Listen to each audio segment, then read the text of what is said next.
नमस्कार। रहस्य ज्ञान चैनल में आपका हार्दिक स्वागत है। क्या आपने कभी सोचा है कि आपके दरवाजे पर आने वाला एक साधारण सा कुत्ता, जिसे आप एक बासी रोटी का टुकड़ा डालकर भगा देते हैं, वो वास्तव में कौन हो सकता है? क्या वो सिर्फ एक जानवर है या किसी अदृश्य शक्ति का भेजा हुआ कोई दूत? आज की इस यात्रा में हम एक ऐसे रहस्य से पर्दा उठाएंगे जो आपके रोंगटे खड़े कर देगा। हम जानेंगे कि एक मामूली सी रोटी जब एक कुत्ते के पेट में जाती है तो ब्रह्मांड में कैसी हलचल मच जाती है।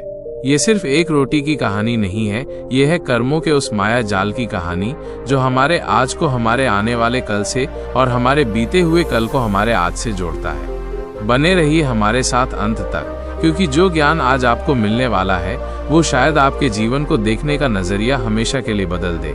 हमारी दुनिया, इंसानों की दुनिया बड़ी अजीब है। हम बड़ी बड़ी इमारतों में रहते हैं, बड़ी बड़ी गाड़ियों में घूमते हैं और बड़ी बड़ी बातें करते हैं। हम अपनी सफलता का डंका पीटते हैं, अपने ज्ञान का बखान करते हैं, लेकिन इस शोरगुल में हम अक्सर उन मूक प्राणियों की आवाज को अनसुना कर देते हैं जो हमारे आसपास रहते हैं। उन्हीं में से एक है कुत्ता, एक ऐसा प्राणी जो हजारों सालों से इंसान का सबसे वफादार साथी रहा है। हमने उसे अपनी सुरक्षा के लिए पाला, अपने अकेलेपन को दूर करने के लिए उसका साथ चाहा। लेकिन क्या हमने कभी ये जानने की कोशिश की कि इस वफादारी के पीछे कौन सी दैवीय शक्ति काम कर रही है? हमारे धर्म ग्रंथ, हमारी प्राचीन परंपराएं इस साधारण से दिखने वाले जानवर को एक बहुत ही ऊंचा स्थान देती हैं। ये सिर्फ एक जानवर नहीं, बल्कि एक प्रहरी है, एक रक्षक है, एक संदेश वाहक है, एक ऐसा जीव जो स्थूल और सूक्ष्म जगत के बीच की कड़ी है, जो देख सकता है उसे जिसे हमारी आंखें नहीं देख सकती, जो सूंघ सकता है उस आने वाले कल को जिसकी हमें भनक तक नहीं होती। चलिए कहानी की शुरुआत करते हैं। श्रोताओं, अगर आपने रहस्य ज्ञान चैनल को सब्सक्राइब नहीं किया है तो सब्सक्राइब कर लें और वीडियो अच्छी लगे तो एक लाइक अवश्य करके जाएं। तो आगे बढ़ाते हैं एक बहुत ही आम से दिखने वाले घर से। रमेश नाम का एक व्यक्ति था, अपने परिवार में खुश, अपनी नौकरी में व्यस्त। उसकी भी यही दुनिया थी, घर से दफ्तर और दफ्तर से घर। उसके घर के बाहर अक्सर एक काला कुत्ता आकर बैठ जाता था, दुबला पतला, आंखों में एक अजीब सी उदासी लिए। रमेश की पत्नी सुधा एक धार्मिक महिला थी। वो अक्सर रात की बची हुई रोटी उस कुत्ते को डाल देती थी। रमेश को ये सब फिजूल लगता था। क्या मिलता है तुम्हें ये सब करके? अपनी गंदगी फैलाता है यहाँ, भगा दिया करो इसे, वो अक्सर कहता। सुधा बस मुस्कुरा देती और कहती, बेजुबान है, हमारे दरवाजे पर आया है तो एक रोटी का हक तो बनता है। रमेश इस बात से अनजान था कि उसकी पत्नी का ये छोटा सा कर्म उसके भाग्य के दरवाजे पर कैसी दस्तक दे रहा था। वो नहीं जानता था कि उस काले कुत्ते की आंखों में जो उदासी थी वो सिर्फ भूख की नहीं थी, बल्कि किसी गहरे रहस्य की। हमारे शास्त्रों में कुत्ते को भगवान भैरव का वाहन बताया गया है। काल भैरव जो भगवान शिव के रौद्र रूप हैं, वे काल के नियंत्रक हैं, समय को नियंत्रित करने वाले, अकाल मृत्यु को हरने वाले। कहा जाता है कि जब आप एक कुत्ते को, विशेषकर एक काले कुत्ते को भोजन कराते हैं तो आप सीधे सीधे काल भैरव को प्रसन्न करते हैं।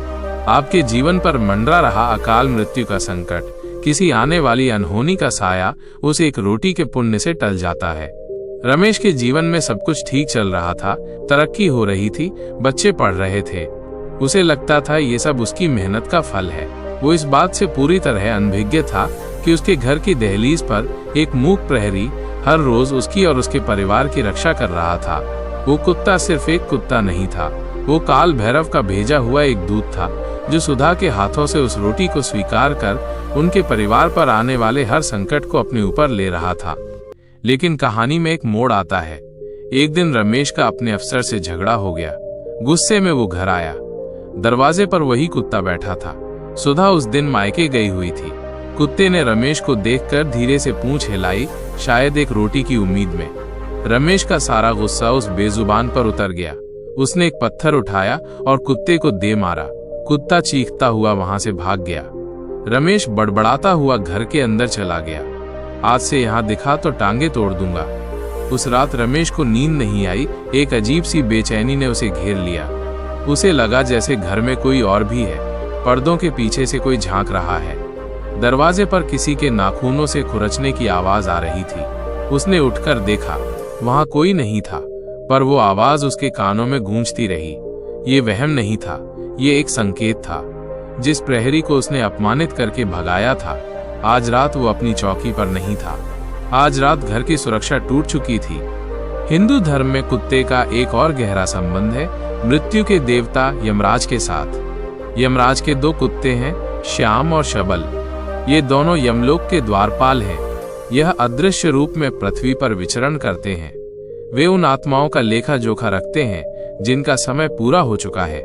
जब हम श्राद्ध के समय पितरों को भोजन कराते हैं तो उसका एक अंश कुत्ते के लिए भी निकाला जाता है। इसे स्वान बलि कहते हैं। ऐसा माना जाता है कि कुत्ते को खिलाया गया भोजन सीधे हमारे पितरों तक पहुंचता है, उनकी आत्मा को तृप्ति मिलती है। लेकिन इसका एक और गहरा, एक और रहस्यमयी पहलू है। जब हम किसी कुत्ते को बिना किसी स्वार्थ के प्रेम से भोजन कराते हैं तो यमराज के ये दूत हम पर प्रसन्न होते हैं। वे यमराज तक हमारी दया का संदेश पहुंचाते हैं। वे हमारे कर्मों के बही खाते में एक पुण्य की मुहर लगा देते हैं। और जब हमारा अंत समय आता है तो यही कुत्ते हमारी आत्मा को यमलोक तक के कठिन मार्ग पर सुरक्षा प्रदान करते हैं। वे हमें प्रेत बाधाओं से, बुरी आत्माओं से बचाते हुए ले जाते हैं। लेकिन जब हम किसी कुत्ते का अपमान करते हैं, उसे मारते हैं, तो यही दूत रुष्ट हो जाते हैं। वे हमारे कर्मों के खाते में एक काला धब्बा लगा देते हैं। और फिर शुरू होता है अदृश्य जगत का वो खेल जिसे समझना इंसान के बस में नहीं। जिस रात रमेश ने कुत्ते को मारा था, उसके पितृ जो सुधा के हाथों से मिलने वाले भोजन के अंश से तृप्त होते थे, वे उस रात भूखे रह गए। सूक्ष्म जगत में एक असंतुलन पैदा हो गया। एक बेचैनी पितृलोक तक पहुंच गई और उस बेचैनी की तरंगे रमेश के जीवन में प्रवेश कर गई। अगले दिन से रमेश के जीवन में उथल पुथल मचनी शुरू हो गई। दफ्तर में उसके खिलाफ साजिश होने लगी। घर में छोटी छोटी बातों पर कलह होने लगी। उसकी सेहत गिरने लगी। उसे रात रात भर बुरे सपने आने लगे। सपनों में उसे वही कुत्ता दिखता जिसकी आंखों में अब उदासी नहीं बल्कि एक गहरा रोष था। वो सपने में देखता कि वो एक अनजान रास्ते पर अकेला भागा जा रहा है और वो कुत्ता उसके पीछे दौड़ रहा है। वो भागता हांफता पर रास्ता खत्म ही नहीं होता। रमेश परेशान हो गया। उसे समझ नहीं आ रहा था कि अचानक ये सब क्या हो गया। वो बड़े बड़े डॉक्टरों के पास गया लेकिन कोई बीमारी पकड़ में नहीं आई। उसने कई ज्योतिषियों को अपनी कुंडली दिखाई, महंगे महंगे उपाय किए, पत्थर पहने, लेकिन कुछ भी काम नहीं आया। वो अंदर से टूटता जा रहा था। उसकी सारी अकड़, सारा अहंकार चूर चूर हो रहा था। वो इस रहस्य को समझ ही नहीं पा रहा था कि समस्या बाहर नहीं बल्कि उसके ही एक कर्म के अंदर छिपी हुई थी। उसने जिसे एक मामूली जानवर समझकर पत्थर मारा था, वो कोई साधारण जीव नहीं था। वो एक सेतु था, इंसान और देवताओं के बीच, जीवित और पितरों के बीच, और रमेश ने उस सेतु को तोड़ दिया था। अब यहाँ एक और गहरा रहस्य समझिए। हमारे आसपास जो आवारा कुत्ते घूमते हैं, उन्हें हम अक्सर घृणा की दृष्टि से देखते हैं, गंदा मानते हैं। लेकिन क्या आप जानते हैं कि उनमें से कई आत्माएं अपने कर्मों का भोग करने के लिए इस योनि में आई हैं। कई बार हमारे ही कोई पूर्वज जिन्हें किसी कारणवश मुक्ति नहीं मिली, वे भी कुत्ते की योनि में जन्म लेकर हमारे आसपास भटकते रहते हैं, सिर्फ एक रोटी के लिए, हमारे हाथ के एक स्पर्श के लिए, ताकि उन्हें कुछ तृप्ति मिल सके, कुछ शांति मिल सके। रमेश के घर के बाहर आने वाला वो कुत्ता कोई और नहीं बल्कि उसी का परदादा था, जिसकी मृत्यु के बाद ठीक से पिंडदान नहीं हुआ था। वो अपने ही वंशज के दरवाजे पर आता था, एक उम्मीद लेकर। सुधा जब उसे रोटी देती थी तो उस जीवात्मा को शांति मिलती थी। लेकिन जिस दिन रमेश ने उसे पत्थर मारा, उस दिन उसने अपने ही पूर्वज का अपमान कर दिया, और पितरों का अपमान पितृदोष को जन्म देता है, एक ऐसा दोष जो पीढ़ियों को बर्बाद कर देता है। वंश वृद्धि रुक जाती है, घर में दरिद्रता का वास हो जाता है और जीवन में कभी शांति नहीं मिलती। रमेश अब उसी पितृदोष का शिकार हो चुका था। समय बीतता गया। रमेश की हालत बद से बदतर होती गई। उसकी नौकरी चली गई, जमा पूंजी खत्म हो गई, घर में अशांति अपने चरम पर थी। एक दिन हताश और निराश होकर वो गंगा किनारे एक घाट पर बैठा था। उसकी आंखों में पछतावा के आंसू थे। तभी उसे एक साधु दिखाई दिए, जिनकी आंखों में असीम शांति और तेज था। रमेश ने जाकर उनके चरण पकड़ लिए और अपनी सारी व्यथा कह सुनाई। साधु ने आंखें बंद की, कुछ क्षण ध्यान लगाया और फिर मुस्कुराए। उन्होंने कहा, पुत्र, तुम्हारी समस्या किसी कुंडली या किसी ग्रह दोष में नहीं है, तुम्हारी समस्या तुम्हारे एक कर्म में है। याद करो, कुछ समय पहले तुमने अपने दरवाजे पर आए एक भूखे प्राणी का अपमान किया था।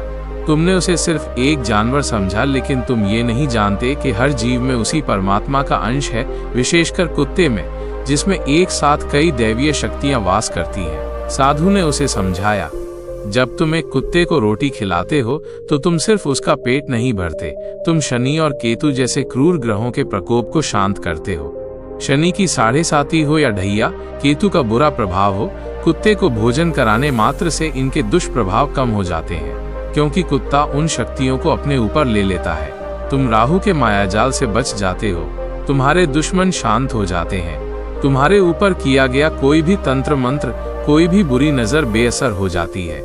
तुमने जिसे पत्थर मारा वो सिर्फ एक कुत्ता नहीं था, वो तुम्हारे भाग्य का रक्षक था, वो तुम्हारे पितरों का प्रतिनिधि था, वो काल भैरव का दूत था।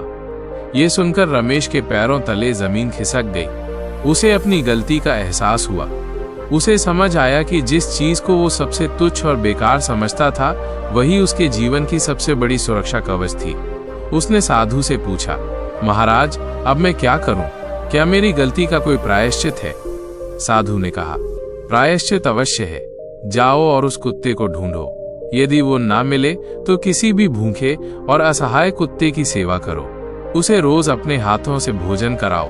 उसे क्षमा मांगो, केवल बाहर से नहीं बल्कि अपने हृदय की गहराई से। याद रखना, जानवर शब्दों की भाषा नहीं, भावनाओं की भाषा समझते हैं। जब तुम्हारी भावना सच्ची होगी तो तुम्हारी क्षमा उस तक अवश्य पहुंचेगी। रमेश उसी दिन से उस कुत्ते की खोज में लग गया। वो गलियों में, बाजारों में उसे ढूंढता फिरता। कई दिनों के बाद उसे वो कुत्ता एक कूड़े के ढेर के पास मिला। उसकी हालत और भी खराब हो चुकी थी। पत्थर की चोट का घाव अभी भी हरा था। रमेश की आंखों से अविरल आंसू बहने लगे। वो धीरे धीरे उसके पास गया। कुत्ता उसे देखकर गुर्राया, डर और गुस्से से कांपने लगा। रमेश उसके सामने घुटनों के बल बैठ गया। उसने अपने साथ लाई हुई रोटियां उसके सामने रखी और हाथ जोड़कर रोने लगा। मुझे माफ कर दे, मैं अज्ञानी था, मैं अंधा था।